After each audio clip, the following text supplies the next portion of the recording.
Sveikas, kaip nekeista, tu dar gyvas, sveikas. Sveiki gerbėmėjai. 11.2026 metų savaitė ir 59 mūsų susitikimas. Iš piešinio matome, kad aš neplanavau kalbėtis apie Iraną, planavau kalbėtis apie kažką panašaus. Čia toksai daiktas, mėsos malimo mašinėlė. Bet kovo 8 įvyko tokia musulmonų konklava ir Islamo valdovų taryba išrinko naują šalies vadovą. Modžetabą Chameini. Jo tėvas Ali Chameini žuvo prieš savaitę. O 89 mirė Ruhollah Khomeini, o šitas yra Khamenei, Khamenei, skirtingos pavardės. Ir čia jau trečiasis vyriausiasis šalies vadovas. Vasario 6 dieną muzikinėme klube Medeina sausio 13.2 aš pristačiau savo knygutę su skaidrėmis, su gitara. Tiem, kas buvo, patiko ir sako, ką dabar darysi? Dabar sakau kovo 20 dieną, nes kovo 20 dieną prasideda persų naujieji metai. Čia yra pavasario lygiadienis. Ir tai yra naftos pramonės nacionalizavimo diena. Sakau, ir mano paskaita bus apie Islamo revoliucijas. Taip ir vadinsis. Sakau, bet aš pradėsiu nuo 1995, nuo konstitucinės revoliucijos, paskui apie perversmą, kai senasis Pahlavis tapo šachu, paskui kaip jaunasis Mohamed Reza Pahlavis tapo šachu, paskui kaip Mohamed Reza Pahlavis padarė baltąją revoliuciją, paskui bus, sakau, 79 metų revoliucija ir baigsiu ties 83. Sako, tai kiek užims? Sakau, 40 minučių, gal daugiau, žinai, bet kadangi bus muzikiniai intarpai, tai mes patį renginį planuojame 2 akademinių valandų. Ir kadangi apie tai mes kalbėjome vasario 6, jau susitarėm dėl balandžio paskaitos ir bandysime padaryti kartą į mėnesį paskaitą. Ką turėtumėm žinoti?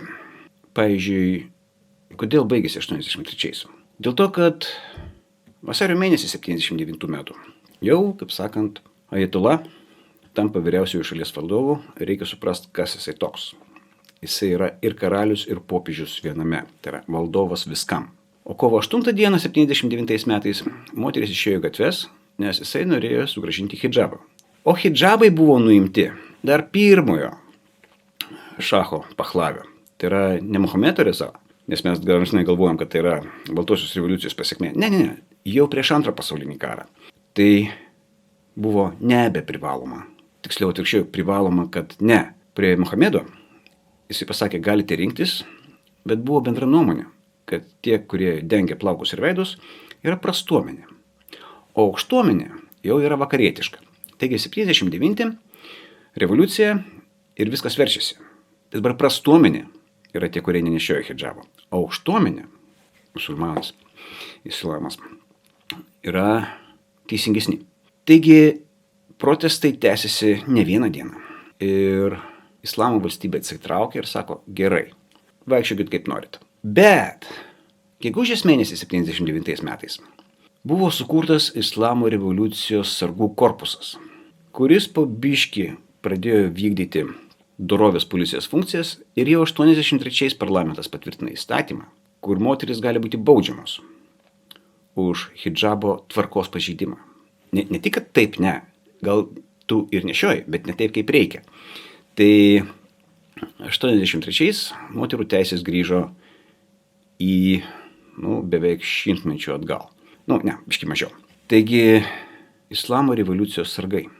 Jie yra praktiškai antra kariuomenė. Jie turi sausumas, orą, laivyną, oro ir kosmoso ir dar tokios milicijos elementą. Ir kai Irano prezidentas atsiprašo kaimynų ir sako, kad daugiau nebešaudys, tai ne kariuomenė šaudo balistinės raketas ir leidžia šahedus. Tai Islamo revoliucijos sargai, kurie nepaklūsta prezidentui. Tai yra, prezidentas net neturėjo teisės taip pasakyti. Aš suprantu, kad jisai jaučiasi blogai, bet įvyko, kas įvyko. Ir kągi, ir Putinas sveikina ir siūlo visokiojoką paramą. Pamatysim. Aš nemanau, kad Modžataba kaminiai yra linkęs dėrėtis. Aš netekęs tėvo prieš savaitę, ko gero, irgi nebūčiau labai greitai linkęs. Kitas momentas, jeigu keičiasi valdovas, bet nesikeičia režimas, tai kaip ir neįvyko niekas. Kitas momentas, ta musulmonų konklava, jeigu šitas žus, išrinks kitą, išrinks dar kitą, pas juos, pas musulmonus, pasiaukojimas yra šventas reikalas. Jisai keliausi į rojų kaip kankinys. Ir kitas dalykas, kai konklava tave išrinka, kaip tu gali atsisakyti? Niekaip. Tai dėl kovo 20 pagalvokit, o dabar kodėl? Kodėl aš visgi suplanavau atsinešti štai šitą daiktą? Yra toksai išradėjas Karlas von Dreisas. Jisai patentavo štai šitą daiktą 1840 metais. Atrodytų, prie ko čia karyba. Bet čia sukasi rankenėlė. Ir kitas išradėjas, Richardas Gatlingas, išranda kulkosvaidį. Patentuoja, man atrodo, 1861, kur suki rankenėlę ir tu o čia rankenėlė matosi. Ir tas ginklas prigijo ne iš karto. Ir tiesą sakant, karininkai per pilietinį karą pirkdavo tos ginklus už savo pinigus. Kariuomenės vadovybė sakydavo, kokia čia nesąmonė sugalvojo, čia yra šovinių švaistymas, taip prasme, visiškai nelogiška. O Gatlingas galvojo, jeigu aš padarysiu didelio tankio ginklą, tai reikės mažiau kareivių ir karai bus trumpesni, taikesni, nes jisai turi, dar ir turėjo Gatlingas, daktaro diplomą. Šiaip tai Gatlingas kulkosvaidis, ne pirmas jo išradimas. Sėjamoji mašina kviečiams, ryžiams, jo išradimas, jo patentas. Laivo propeleris, sraigtas galinis, nes prieš tai buvo ratiniai laivai. Linų kanapių laužimo mašina, kad gauti pluoštą. Šiaip per savo gyvenimą Gatlingas padarė apie 50 patentų, bet mes žinome jį praktiškai iš vieno, iš kulkosvaidžių. Kulkosvaidis savo atgyveno, paskui jau Maksimas padarė su atatranka, Browningas padarė savo žymųjį 50 kalą ir tas daiktas buvo pamirštas. Bet atsirado aviacija. Ir tada paaiškėjo, kad reikalingas didelis tankis ugnies, 3000 per sekundę, per minutę, gal net daugiau, nes taikinys atsiranda labai trumpam laiko tarpui ir tada reikalingas kulkosvaidis, kuris gali paleisti labai didelį tankį kulkų. Ir iš pradžių tai buvo panaudota naikintuvuose, oro mūšiuose. Paskui buvo pagamintas atskiras lėktuvas A-10 Thunderbolt, kur visas lėktuvas realiai yra pastatytas aplink. Net nežinai, pasakysi čia kulkosvaidis, ne, automatinė patranka. 30 mm kalibras. Ir kai mes žiūrime šitą paveiksliuką, mes žiūrime, kad toksai tas kulkosvaidis biški pasisukęs, pasistumęs į kairę. Ne, nes šauna pats dešiniausias vamzdis ir dėl to kulka išeina iš pačio viduriuko, nes jeigu eitų iš šono, tai biški mėtytų lėktuvą.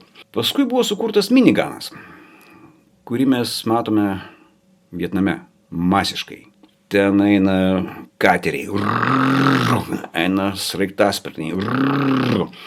Bet kai mes matome filmuose vaikiną, kuris stovi su miniganu Gatlingu ir lesa nesustodamas po 3000 į minutę, tai žinokite, mes turėtumėm pamatyti dar dėžes šovinių filme, nes šovinių jis iššaudo daug, o iš kur jie atsiranda neaišku. Ir dar turėtų būti mažiausiai 2 akumuliatoriai iš jūsų mašinos, nes šitas daiktas yra varomas elektra. Taigi, ne viskas, kas filmuose yra tiesa, o prie Karlo von Dreiso mes sugrįšime už savaitės. Taip pat kažkada mes grįšime prie 1966 kovo 7, kai Prancūzija išstojo iš NATO su priežastimis, pasiekmėmis. Šiaip ne visai išstojo. Politiniai vadovybei liko, bet iš karinės struktūros išstojo. Ir paskui sugrįžo 2009. Bet čia sakau, čia gerokai vėliau. O dabar taikos jums, stebėkite aplinką. Ne visi ekspertai, kuriuos matom eterėje, iš tikrųjų yra ekspertai, nors jos tai pristato. Nesakysiu pavardžių, bet jeigu susitiksim kažkur tai, žodžiu, galėsiu pasakyti. Taigi, ačiū Jums už dėmesį, ačiū, kad remiate, iki kitų susitikimų.